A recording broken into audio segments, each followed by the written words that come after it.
I decided to go to Picton Cemetery tonight, and it's like midnight now, and I'm kind of freaking out because I'm by myself and I wanted to do a paranormal investigation, and I wasn't really prepared, as in, like, to do it by myself. When I rocked up, people were here, but they were just leaving. So I wanted to make sure that my my phone was charged. So it's on 60% now. So I'm just gonna sit and wait till it gets to about 100.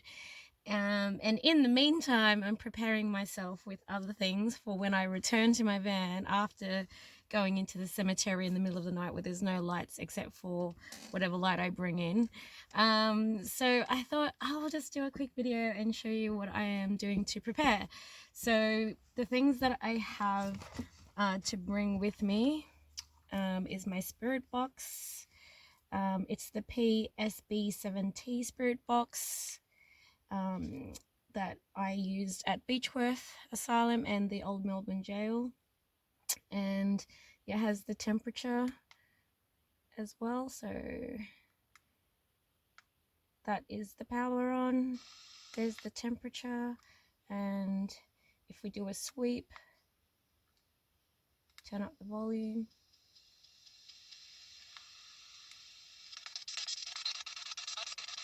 and that's at full speed sweep. So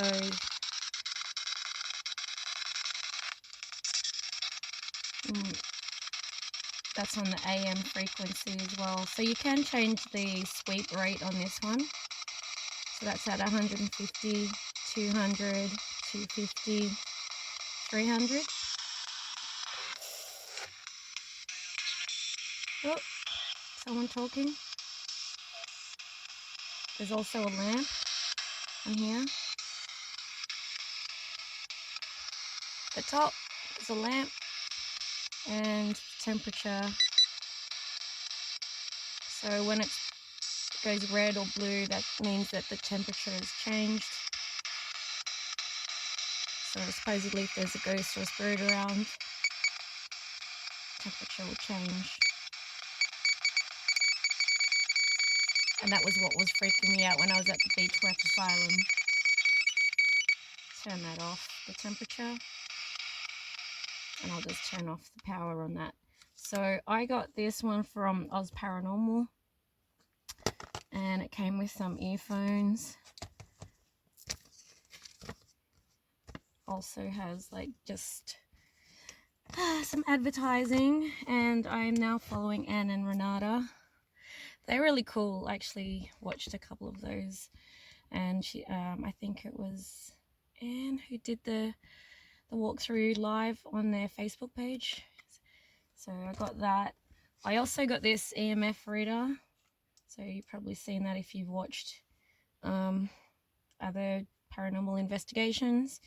And this is what came with that, to tell you, you know, green is safe.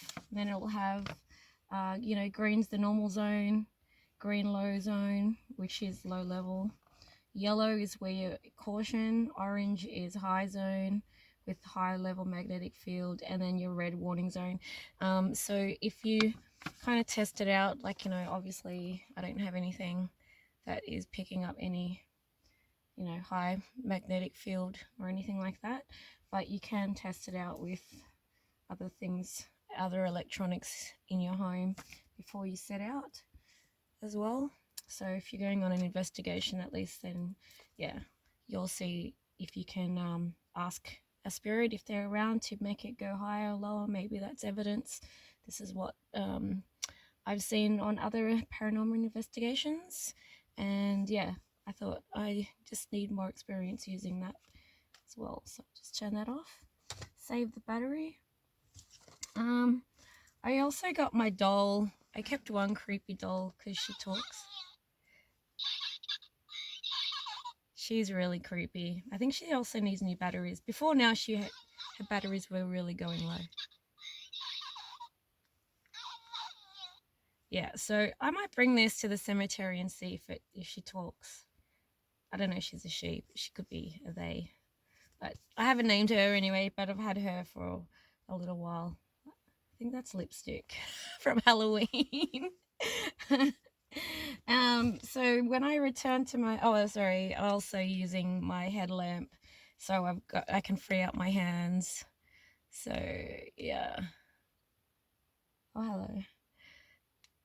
So yes, I'm going to use my headlamp so that I don't have to hold a torch, and I can hold my EMF reader and my spirit box as well. Oh, and by the way, I also got these cat balls. Oh, I did get a torch while I was in Melbourne, but I got some cat balls that I saw on other paranormal investigation videos. Oh, and apparently, like, you know, when they move around or something, like, you put them on and then they're meant to, like, oh, I guess that one's not working. So when they, you know, so if they move around, see, so they were off, and then when they move around they start lighting up. So if I place it somewhere and a ghost is around or something, it'll start lighting up if it's moved. So we'll see how that works in the cemetery tonight when I get back, because I don't know if I mentioned it before, when I left Old Melbourne Jail and started driving back to New South Wales, I had a nap at a rest area and everything was like quiet and still, no wind or anything like that. All the people with their families have gone home, so I was the only one parked in the rest area. And I was, yeah, like I said, nice and still in my bed in the van. And then my ukulele that is just kind of on the side of my bed, it just strummed. So I think something from Old Melbourne Jail followed me. So I want to make sure that when I come back from the cemetery paranormal investigation, I want to make sure that nothing follows me. So like from last time, I have my black tourmaline and I have a smoky quartz now as pendants. So I smoked them and consecrated them, and for protection. I've got rose quartz, amethyst, and obsidian as well for protection. When I get back, I'll light a black candle to, yeah, and do kind of a chant and stuff for, yeah, get rid of negativity if there's any. My friend got me some quick lighting charcoal, so that when I light that up, and I will put frankincense. So I mentioned the frankincense when I went to the Belanglo forest.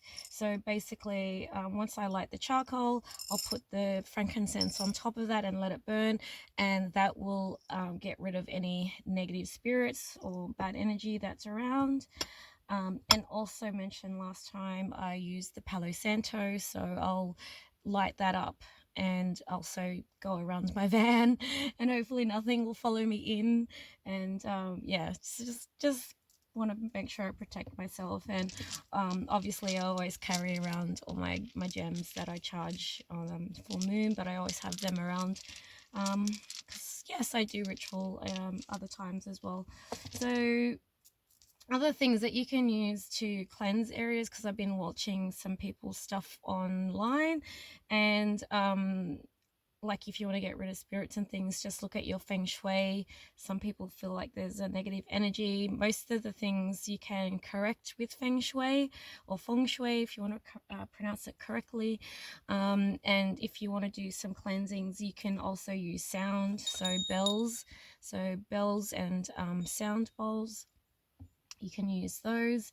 But if you have two mirrors facing each other, that's one thing, is to cover one or cover both until you can get rid of the negative energy, because they're portals. If you have two doorways facing each other, like hallway with two doors facing each other, two doorways, if you can cover one like with a blanket or something so that it's just one, because they're also portals. Or you can use crystals, so hang a crystal or a wind chime in between the two doorways. So that's the best thing. Also, you know, if it depends on where your bed head is facing, if it's north or south, if it's against a wall or against the window. All these little things, they make a difference in your home if you feel like your house is haunted. So yeah, you can ask me. I've fixed a few people's places. I've lived in haunted houses, so yeah, I know how to get rid of spirits as well. So yeah, when I did have something I feel like had followed me into my van from Melbourne, old Melbourne jail, that was the only one that I didn't have my my crystals, because I had rose quartz in my pocket and I think amethyst or the hematite. So oh, my hematite's gone. Yeah, so that when I went to old Melbourne jail, I didn't have any of my gems or crystals with me, so maybe that made the difference. That's why I didn't have anything follow me back to the van after Beechworth Asylum, but old Melbourne jail, I didn't have any protection with me, so yes. And that's my smelly spray that goes off every so often, sporadically. So that's nothing. It's just that sound of the air freshener. And what I was doing is, while I'm waiting for my phone to charge, I was just watching other people's paranormal investigations at cemeteries, just to, you know, get myself excited and not scared, because if other people can do it, I'm pretty sure I can do it too. So this is what I'm doing tonight. I'll come back and see if I've picked anything up. I'll talk to you later.